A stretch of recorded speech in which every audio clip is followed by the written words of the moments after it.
रहे हैं महाभारत के वन पर्व के चैप्टर नंबर 171 के ऑनवर्ड्स। लास्ट टाइम हमने देखा जो इंद्र, देवराज इंद्र अर्जुन से गुरु दक्षिणा के रूप में मेवात कवचों से युद्ध और उनको परास्त, उनका संहार करने की मांग रखते हैं। बहुत ही कठिन था, क्योंकि हमने देखा कि इन मेवात कवच जो कि ऐसा प्रोटेक्शन था, इनको आशीर्वाद मिला था ब्रह्मा जी के द्वारा कि इनका संहार ना तो कोई देवता, ना कोई गंधर्व, ना कोई देव ऋषि, ब्रह्म ऋषि, एवं दैत्य असुर दानव कोई नहीं कर सकता।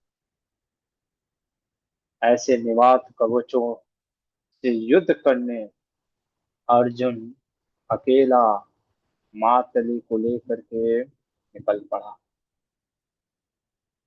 और हमने पिछली बार ये देखा, जब निवात कवचों से युद्ध प्रारंभ हुआ तो पराया जैसे अधर्मी लोग, छल कपट भ्रम, आज भी ये हम देखते हैं समाज में कि जब अधर्मी हारने लगते हैं तो आज वो क्या करते हैं, छल कपट कैसे करते हैं, नैरेटिव यूज करते हैं, एक कहानी बनाते हैं, है ना। उसी प्रकार से ये भ्रम पैदा करने लग गए हैं। कौन? ये निमात कवच। और देखा किस प्रकार से मातली जो है कहते हैं अर्जुन को कि मैं, हे कुंती कुमार, देवताओं और दैत्यों के देवासुर संग्राम में भी मैं देवराज इंद्र का सारथी था, है ना।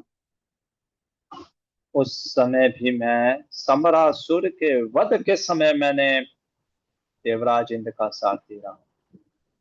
वृत्रासुर के वध के समय भी मैं देवराज इंद्र का सारथी था। पर कभी ऐसा नहीं प्रतीत हुआ कि मैंने बागडोर छोड़ दी हो। और आज इतना भयानक घंघोर अंधकार, है ना, अचेत अवस्था में हो गया मातरी, है आ गया उसके मन में। चिल्लाता है, कहाँ हो अर्जुन, तुम दिख नहीं रहे हो, मुझे समझ में नहीं आ रहा है, मुझे आज लगता है हमारा संहार निश्चित है। आप सोचो, ऐसी परिस्थिति आती है जब हम लाइफ में बहुत ज्यादा कंफ्यूज, हमें कुछ दिखता नहीं है, समझ में नहीं आता है। मातली का ये वचन सुन करके जो माया का बल पूरी तरीके से अपने सब जगह फैला दिया हूं, तो अर्जुन, हम देखते हैं सबसे पहले श्रीपाद मध्वाचार्य अपने महाभारत तात्पर्य निर्णय में कहते हैं अर्जुन का एक नाम किरीट है। किरीट, है ना। किरीट मतलब क्या, क्यों पड़ा यह नाम? क्योंकि देवराज इंद्र ने अपने ही समान, है ना, तेजस्वी अर्जुन के सिर पे एक रत्न जड़ित मुकुट दिया, जो कि अलौकिक था, है ना। दिव्य आभूषण भी दिए, वो भी हम देखें, इसलिए उनका नाम किरीट पड़ गया। और अर्जुन गांडीव धनुष को हाथ में लेकर के देवराज इंद्र के द्वारा वो किरीट, वो दिव्य शंख देव तत्व लेकर के वहां से जब प्रस्थान किए थे, तो उन्होंने ये वचन दिया था कि मैं निश्चित रूप से निवात कवचों का युद्ध समाप्त करके आऊंगा। पर आज जब इस प्रकार से मातली को भयभीत देखा अर्जुन ने, तो अर्जुन कहता है, तस्य तद वचनम श्रुत्वा, सुनने के बाद, मातली के यह वचन सुनने के बाद अर्जुन घबराता है। अर्जुन कहता है क्या मातली को कि हे सूत, आप तुरंत अपना बागडोर संभालिए, मैं निश्चित इन निवात कवचों को मार गिराऊंगा। उन्होंने माया का जरूर सहारा लिया है, वे अदृश्य हो गए थे। और आज का विषय भी हम देखने वाले हैं, फ्लाइंग सिटी, हिरण्यपुर का विनाश, है ना। तो इसके उपलक्ष्य में हम क्या देखते हैं कि महाभारत वर्णन करता है कि ये निवात कवच ये क्या करते हैं। वर्णन आता है, ये आकाश हो, पहले तो अदृश्य हो गए, आकाश में पत्थरों से भर गया, है ना। कुछ पृथ्वी के अंदर घुस गए, कुछ ने रथ के पहियों को पकड़ लिया, कुछ घोड़ों को खींचने लगे। पूरा युद्ध क्षेत्र ऐसा लग रहा था कि अर्जुन किसी गुफा गुफा होता है ना, केव के भीतर दब गया हो। यही होता है ना। आज के में भी जीवन में आप देखोगे, लोग भ्रम पैदा करते हैं, है ना। अधर्मी लोगों का अंतिम हथियार यही होता है, भ्रम पैदा करो। मातली जब घबरा गया, अर्जुन ने क्या किया, है ना। जैसे अर्जुन के ऊपर बड़े बड़े चट्टान पर्वत फेंक रहे थे, रथ रुक गया, घोड़े भी फंस गए। उस समय इंद्र का सारथी, है ना, जो मातली था, उसने क्या किया, उसने अर्जुन से कहा, पार्थ, अब तुम वज्र के समान अस्त्र का प्रयोग करो, जो देवराज इंद्र ने वज्र दिया था। तो हम देखते हैं, जीवन में गुरु भी हमारे लिए लड़ते नहीं है, हमें स्मृति दिलाएंगे। जैसे भगवान भी अर्जुन को, कृष्ण भी अर्जुन को कहते हैं, माम अनुस्मर युद्ध च, है ना। कई बार हमारा क्या होता है ना, हम इतने लेजी होते हैं, हम कई बार कहते हैं कि भगवान ही सरे, कृष्ण ही सब करेंगे। नहीं, कृष्ण आपको ज्ञान दे रहे हैं, आपको शास्त्र दे रहे हैं, आपको आचार्य भेज रहे हैं, जिनसे कि आप इन शास्त्रों का अध्ययन करो, समझो, सुनो। और हम इतने लेजी होते हैं कि हम शास्त्र पढ़ना नहीं चाहते, सुनना नहीं चाहते। हम चाहते हैं कि कृष्ण आकर के सब कुछ करके चले। है, अर्जुन ने गांडीव पर वह मंत्र स्थापित किए, और उस वज्र के प्रभाव वाले बाण छोड़ना प्रारंभ हुआ। जो दानव अदृश्य थे वो दिखाई देने लगे, जो पृथ्वी के छिपे थे वे भी ऊपर आने लगे, और जो पर्वतों की आड़ में, है ना, छिपे हुए थे, वो भी कटने लग गए। क्षण भर में अर्जुन ने सारे निवात कवचों का जो पूरा साम्राज्य था ना, उसको चूर चूर कर दिया, है ना। तो कहते हैं ना, सत्य में वो जयते, सत्य का प्रकाश। तो अर्जुन इनको समाप्त करने के बाद, इन दानवों, इन निवात कवचों, जो कि लगभग करोड़ों की संख्या में थे, सबको अपने दिव्य अस्त्रों से, है ना, समाप्त किया। अब जब दिव्य अस्त्रों से समाप्त करने के बाद अर्जुन उनके नगर में जब प्रवेश किया, है ना, जैसे ही उनके नगर में प्रवेश करता है, अर्जुन एक दृश्य देखता है ना। सबसे पहले दृश्य क्या देखता है अर्जुन, ये तो बाद में देखता है। उससे पहले जब नगर में प्रवेश करता है तो देखता है कि स्त्रियां जो है वो रो रही है, विलाप कर रही हैं। महाभारत हर एक चीज की घटना को वर्णन करता है। कहीं आभूषण गिर गए हैं, महल खाली हो रहे हैं, है ना? जिस नगर में कभी अभिमान था, और अर्जुन देख करके कहता है, मानो मातली को बोलता है, ऐसे नगर देवता क्यों नहीं बनाते हैं। अद्भुत नगर था वो। मातली कहता है वास्तव में ये देवताओं का ही नगर था अब। पर ये निवात कवचों ने ब्रह्मा जी से वरदान प्राप्त करने के बाद क्या हुआ ना, ये प्राप्त कर लिया। तो देवराज इंद्र गए थे ब्रह्मा जी से, कहा कि हे ब्रह्मदेव, आपने क्या वरदान दे दिया है ना निवात कवच को। ब्रह्मा जी कहते हैं घबराओ नहीं, जब तुम्हारा ही अंश है ना, जो कि नर का भी अंश है, वो निवात कवचों का वध करे और पुनः तुमको ये राज्य का है। आज अर्जुन देखता है दानवों की स्त्रियां विलाप कर, सारे आभूषण गिरे पड़े हैं।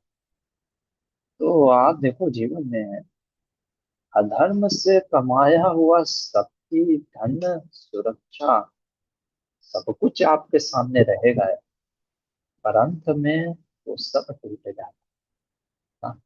अंत में सिर्फ एक ही चीज अधर्म के साथ रहता है, वह सो, चाहे आप मानो या ना मानो, ये आप खुद अनुभव किए होंगे जीवन। तो अर्जुन उस नगर को देख करके आश्चर्यचकित होता है, क्योंकि वो जो नगर होता है ना, अरे, कहता है ये तो इंद्रपुरी से भी सुंदर दिख रहा है ना। और ये दानों ने जो तपस्या करके वो नगर मतलब उड़ता हुआ, हाँ, वो अद्भुत आकाश में उड़ रहा था, सोने से चमकता हुआ। मैंने ट्राई किया एआई से जनरेट करने का इमेज, पर आप बस इमेजिन करो, है ना, सोने से चमकता हुआ नगर उड़ता हुआ, है ना, ऐसा ही कुछ है। भागवत की तीसरे स्तंभ में गर्दम मुनि ने भी बनाया था फ्लाइंग बॉक्स अपनी पत्नी देवहूति के लिए। तो जब ये नगर को देखता है हिरण्यपुर, इसका नाम होता है हिरण्यपुर, है ना, हिरण्यपुर, या कहीं कहीं दूसरे नाम भी आते हैं ना। तो हिरण्यपुर या मणिमती, है ना, मणिमती, वो देखता है तो अर्जुन कहता है ये है क्या, ये कैसे बना, है ना। पहला नगर जो दिखता है वो तो दानवों ने तपस्या प्राप्त करके देवताओं से ले लिया था, है ना। लेकिन जब वो लौटते समय में एक और अद्भुत नगर दिखता है, तब मातली बताता है कि दो स्त्रियां हैं, आसुरी स्त्रियां। एक का नाम है पुलोमा और दूसरे का नाम है कालका। उन्होंने हजारों वर्ष की तपस्या की, ब्रह्मा जी को प्रसन्न की। ब्रह्मा जी ने उन्होंने वर में मांगा कि हमारी संतानें देवताओं से न मारी जाए और हमें एक ऐसा दिव्य नगर मिल जाए। ब्रह्मा जी ने उन्हें हिरण्यपुर दे दिया। अब यही पुलोमा के जो पुत्र हैं पौलोम, है ना, जैसे आपका हो गया कुंती के पुत्र कौनते, है ना, और कलका के पुत्र हो गए काल के, ये यहीं पे ये दोनों रहने लगे। अब देवता इन्हें क्यों नहीं मार सकते थे, वरदान के कारण। देवता उन्हें मार ही नहीं सकते थे, देवता छोड़ो असुर नहीं मार सकते थे, गंधर्व नहीं मार सकते थे। बस एक लूप होल था, वो था मनुष्य, है ना। मनुष्य ही सिर्फ इनको मार सकते थे, और इनको लगता था कौन मनुष्य आएगा हमसे युद्ध करने के। तो अर्जुन वहां पे गए, है ना। तो अक्सर आप देखोगे भगवान जब किसी समस्या का समाधान करते हैं, तो अक्सर ऐसा समाधान सोचते हैं जो कभी किसी ने सोचा नहीं होता। तो अर्जुन ने मातली से कहा कि अब रथ सीधे नगर में लेकर के चलो, क्योंकि मुझे अपने जो गुरु के क्या करना है, गुरु दक्षिणा देना है ना। तो युद्ध प्रारंभ हुआ। अब इनकी संख्या लगभग, मध्वाचार्य वर्णन करते हैं 60,000 करीब थी, है ना। अपने महाभारत पर मिलने में आगे बताते हैं कि ये जो असुर थे, है ना, ये, तो अर्जुन जो था, जो युद्ध प्रारंभ हुआ, तो ये काल के नगर में जब ये प्रवेश कर गया, इसमें अर्जुन, है ना, लगभग इनके 60,000, हजारों, हाँ, 60,000, लगभग षष्टि सहस्राणु, है ना, ये आगे बढ़ने लगे 60,000 दानव, जिनको कोई नहीं हरा सकता। वो अर्जुन के अर्जुन अकेला इनको से युद्ध करता है। कभी ऊपर, कभी नीचे, कभी दाएं, कभी बाएं, कभी समुद्र में, कभी आकाश में, ना इधर उधर उड़ रहे हैं। और उनके लिए लक्ष्य साधना बहुत मुश्किल हो रहा था। तब अर्जुन ने लगा कि अब साधारण अस्त्र से तो ये तो नहीं मरने वाला। अर्जुन ने पाशुपात अस्त्र, रौद्र अस्त्र का वर्णन प्रयोग प्रारंभ करता है। और जैसे ही वो पाशुपात अस्त्र को ध्यान करता है, स्वयं पाशुपतिनाथ भगवान शिव का भगवान शिव को प्रणाम करता है। और देखते ही देखते असंख्य सिंह, सर्प, भूत, प्रेत, जो भी रुद्रगण, जो भगवान रुद्र के साथ रहते थे, है ना, वे सभी आ पड़े। और जब सब आते हैं, वो सभी उस नगर पे टूट पड़ते हैं, है ना? और और नगर पे टूटते ही, है ना, हिरण्यपुर की सेना टूटने लगी। नगर नष्ट हो गया। दानव इधर उधर भागने लगे, है ना, दानव मर गए। पूरा नगर को ध्वस्त कर दिया। और फिर से, है ना, जो स्त्रियां थी वहां पे विलाप कर रही थी। तो जो नगर, जिसको महाभारत कहता है कि अभेद था, निवात कवच, और ये काल का केतु, तो पुलोमा के पुत्र सोच रहे थे कभी उनका साम्राज्य समाप्त नहीं होगा, वो भी पूरा का पूरा। ये देख करके अर्जुन मातली को लेकर के निकल पड़ते हैं वापस इंद्रलोक पे। और अर्जुन इंद्रलोक में जाकर के सारा वृत्तांत देवराज इंद्र को सुनाते हैं, किस प्रकार से उन्होंने निवात कवचों को और इनको, इस जो हिरण्यपुर, जो नगर को ध्वस्त। ये सुन करके इंद्र बड़े प्रसन्न हुए।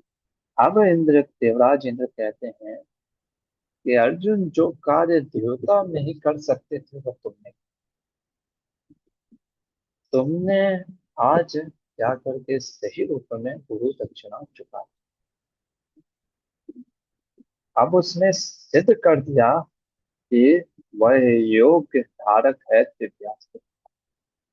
वास्तव में युवराज इंद्र का मुख्य उद्देश्य यही था कि क्या अर्जुन इन दिव्यास्त्रों के अस्त्र को सीख गया है कि। और देवराज इंद्र कहते हैं, चाहे कर्ण हो, चाहे भीष्म देव हो, चाहे तुम्हारे स्वयं गुरु द्रोणाचार्य क्यों ना हो, कृपाचार्य क्यों ना हो, दुर्योधन क्यों ना हो, ये सब के सब तुम्हारे 16 कला के बराबर। अब अर्जुन सारे दिव्यास्त्रों को प्राप्त करके आशीर्वाद दे करके जब पृथ्वी पर लौटा, तो युधिष्ठिर ने देखा कि उसी रथ से अर्जुन यहाँ पे पहुंच गए। और इन सब कथाओं को बताते वक्त श्रीपाद मध्वाचार्य ने महाभारत तात्पर्य निर्णय में एक बड़ी अच्छी बात कहते हैं कि देखो, इन सब योद्धाओं को हराते वक्त, है ना, अर्जुन मानो क्या भगवान हरि का, है ना, वो ऑर्डर का फॉलो ही कर रहा था, क्योंकि देवराज इंद्र हरि के द्वारा ही। श्रीपाद मध्वाचार्य वर्ण आश्रम धर्म के एक व्याख्या को निकाल करके कहते हैं, जैसे आप कोई भी वर्ण, वर्ण आप जानते ही हो, 4 प्रकार के वर्ण होते हैं, 4 आश्रम होते हैं। वर्ण में ब्राह्मण, क्षत्रिय, वैश्य और शूद्र, है। मुख्यतः ये 4 वर्ण वैदिक के होते हैं। तो हर वर्ण का अपना अपना एक धर्म होता है, लेकिन उन वर्ण में सबसे प्रमुख धर्म क्या होता है? हरितोषण, हरि की प्रसन्नता, है ना? जैसे हरि। तो ये जो सारी जो घटना है, ये वास्तव में महाभारत में देने का अद्भुत एक कारण यही था कि जिससे कि ये समझा जा सके क्या कि ये जो भी अर्जुन ने प्राप्त किया है यह युद्ध में, तो उसमें विजय प्राप्त, इसके पीछे भगवान हरि का, और क्योंकि नर और नारायण, नर का अंश है अर्जुन, उनकी सत्ता। खैर, अर्जुन वापस आ गया। अर्जुन जब वापस आया तो जब इतना सुना इन दिव्यास्त्रों के बारे में, तो युधिष्ठिर ने पूछा कि जरा उन दिव्यास्त्रों को दिखाओ तो, किन किन दिव्यास्त्रों का तुमने प्रयोग किया है? अर्जुन कहता है बिल्कुल, कल आपको रात्रि का समय हो गया था, तो कहा कि अभी विश्राम कर लेते हैं, और कल मैं सुबह उठ करके आपको दिव्यास्त्र दिखाता हूँ। रात को वहीं पे पांडव सब वहां पे विश्राम करें। अगले दिन सुबह उठ करके अर्जुन तैयार हुए। उन्होंने देवदत्त जाते वक्त देवराज इंद्र ने वो देवदत्त भी दे दी। उस देवदत्त शंख को लिया और गांडीव को उठाया, और जैसे ही अस्त्रों का, दिव्यास्त्रों का आह्वान करने लगा, मानो पूरी पृथ्वी कांपने लग गई, पर्वत हिलने लग गया, समुद्र में मतलब एक जैसे लहर तूफान आने लग गए। सारे के सारे देव ऋषि, राज ऋषि, देवता भी यहाँ पे, गंधर्व भी आ गए।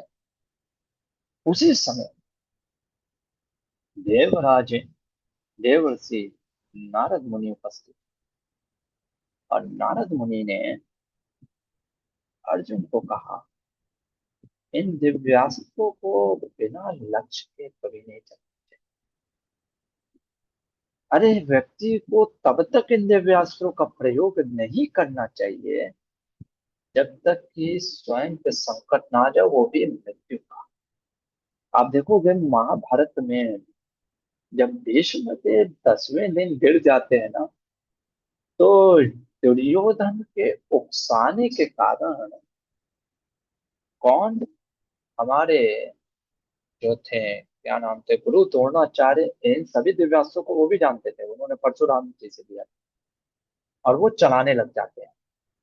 और आप देखो कि उनके उस समय सारे देव ऋषि महर्षि आकर के मना करते हैं। इवन तो हम देखेंगे उनके पिता श्री भी आकर के, भारद्वाज ऋषि भी मना करते हैं कि ये सही नहीं है ना। क्योंकि आप सोचो कि सामने वाला व्यक्ति वो ऐसा बैट ले लिया है ना, मतलब कि वो नॉट आउट, है ना, एक तो कभी आउट होगा नहीं, दूसरा ऊपर से दिव्यास ले लिया, ऐसे ऐसे वेपन ले लिए हैं जो कि साधारण जो पैदल जो चलने वाले लोग और रथी, साधारण रथियों पे इतना मतलब कि संहार करने लगता है।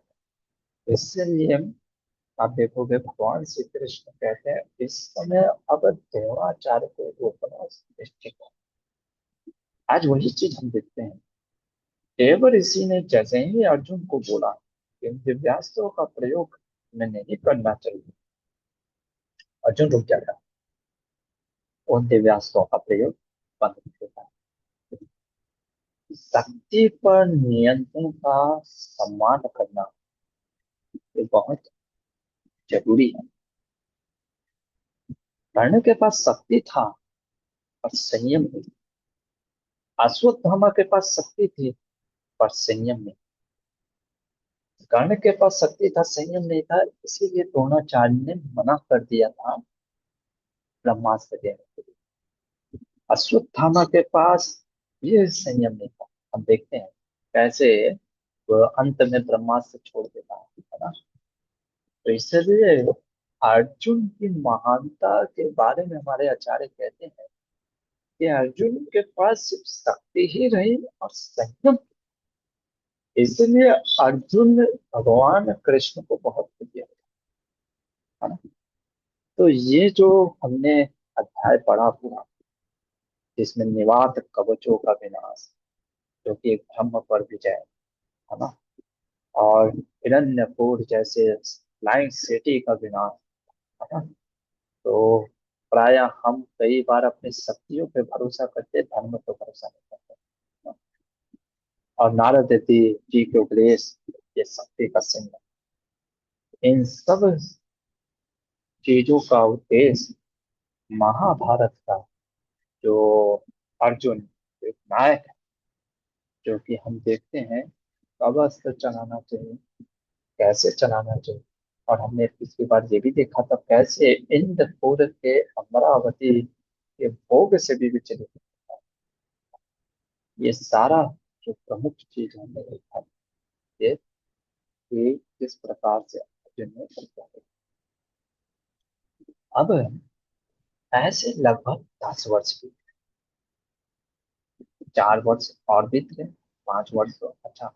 अर्जुन, जैसे यहाँ का 1 वर्ष और देवताओं का एक दिन होता है, ठीक है, तो यहाँ का 5 वर्ष, देवताओं का 5 दिन, जो अर्जुन था मानो 5 दिन ही सहसा लगा होके रुका। अब हुआ क्या, जन्मेजय ने प्रश्न, क्या पूछा प्रश्न, जन्मेजय ने वैशंपायन मुनि से कहा कि ये अर्जुन जब इंद्र भवन से दिव्यास्त्रों को प्राप्त करके लौट आए, और जब ये लोग साथ में रहने लगे, उसके बाद क्या हुआ। वैशंपायन मुनि कहते हैं कि पांडव लोग उस वन में विहार करते, अर्जुन, और ऐसे 10 वर्ष बीत चुके थे। एक दिन भीमसेन का फिर से क्रोध उठ पड़ा, है ना, और उसने प्रारंभ किया बोलना युधिष्ठिर के पास। कहा, आपकी प्रतिज्ञा के कारण हम अभी तक दुर्योधन को मार नहीं रहे और वन में वनवास कर रहे हैं, है ना, नहीं तो हमें अभी सुख भोग रहे होते हैं। अब वो दुष्ट, क्योंकि 12 साल, 2 ही साल बचा है लगभग, 11वां साल हो गया, है ना, अब वो दुष्ट जरूर, है ना, सुख भोगने का लिए कुछ न कुछ चालाकी करेगा, है ना। तो हमको प्रयास करना चाहिए कि अभी से हमें वो जगह खोजने का प्रयास करना चाहिए, और ऐसे देश में चलना चाहिए जहां पर हम अपना 1 साल का अज्ञातवास पूरा कर सके। जब ये बातचीत दोनों में हो रही थी, इसमें भीमसेन और युधिष्ठिर, वैशंपायन मुनि कहते हैं कि युधिष्ठिर ने मानो, है ना, स्वयं गंधमादन पर्वत की ओर देखते हुए कुछ प्रार्थना किया। उन प्रार्थनाओं के बाद जो घटना होती है, एक ऐसी अद्भुत घटना जिसमें कि हम भीमसेन के पराक्रम के साथ साथ सबसे महत्वपूर्ण युधिष्ठिर महाराज का धैर्य, और यहाँ पे आप देखोगे महाभारत में एक टर्निंग पॉइंट, युधिष्ठिर महाराज कुछ बोलते हैं धर्म की व्याख्या के वक्त, वर्ण और आश्रमों की व्याख्या के वक्त, कुछ वर्णन करते हैं कि जैसे कि ब्राह्मण कौन है। ये महाभारत के दिव्य ग्रंथ में 5000 वर्ष पूर्व ही व्यास मुनि ने मानो ये दे दिया था कि कैसे वर्ण और आश्रम जो है वो क्या जन्म से आधारित होते हैं, या उनके पीछे का रहस्य हम देखेंगे जब युधिष्ठिर महाराज प्रश्नों का उत्तर दें। फिलहाल के लिए यहीं पे रुकते हैं, यदि आपका कोई प्रश्न है तो पूछिए, नहीं तो आगे चलते हैं। हरे कृष्ण।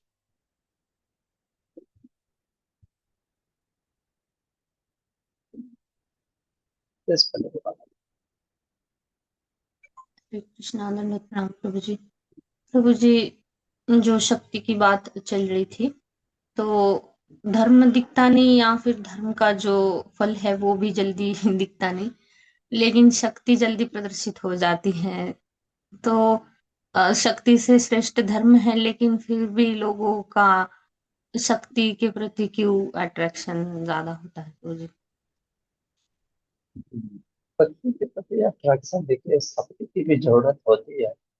हमने पहले भी वर्णन किया महाभारत में कि जब धर्म का जन्म हो जाता है, पांडु महाराज यही बोलते कुंती को, अब वायुदेव का स्मरण करके, क्योंकि धर्म को स्थापित करने के लिए शक्ति की जरूरत है। पर प्राय लोग शक्ति से ही आकर्षित होते हैं। ये स्वाभाविक है, क्योंकि शक्ति व्यक्ति को क्या होता है ना, व्यक्ति को नशा, नशा एक प्रकार का नशा होता है ना, फेम, प्रेस्टीज, पावर, मनी, और ये सब रजोगुण के है ना लक्षण होते हैं। पर यह व्यक्ति भूल जाता है कि उन शक्ति के पीछे धर्म का स्थित होना बहुत जरूरी है। नहीं तो वो रेकलेस हो जाएगा वो पावर, और वो व्यक्ति खुद ही नष्ट हो जाता है, जैसे कि हम इन महाभारत के जो एपिसोड में, कथाओं में वर्णन देखते हैं। तो प्राय लोग है ना, इसीलिए शक्ति के साथ साथ धर्म का होना, इसलिए आप देखोगे वैदिक संस्कृति में राजा के साथ बहुत जरूरी होता है एक ब्राह्मण या जो मंत्री होता है।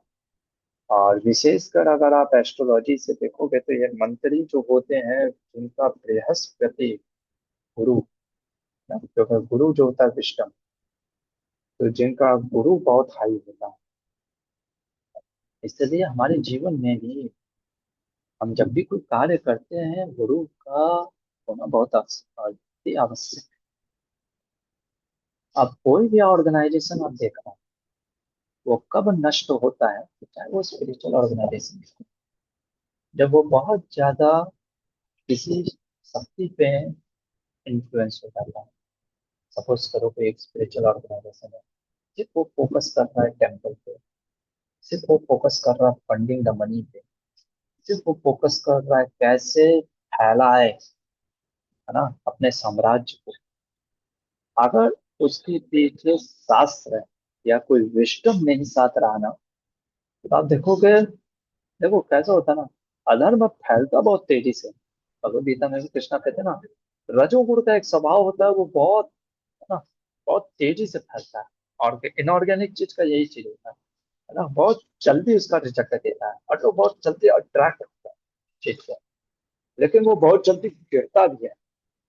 जो बहुत रजोगुण में जो चीजें तुरंत मिलती है ना, वो तुरंत छूटती भी है, और तुरंत फैलता भी है, और तुरंत नष्ट भी होता है ना।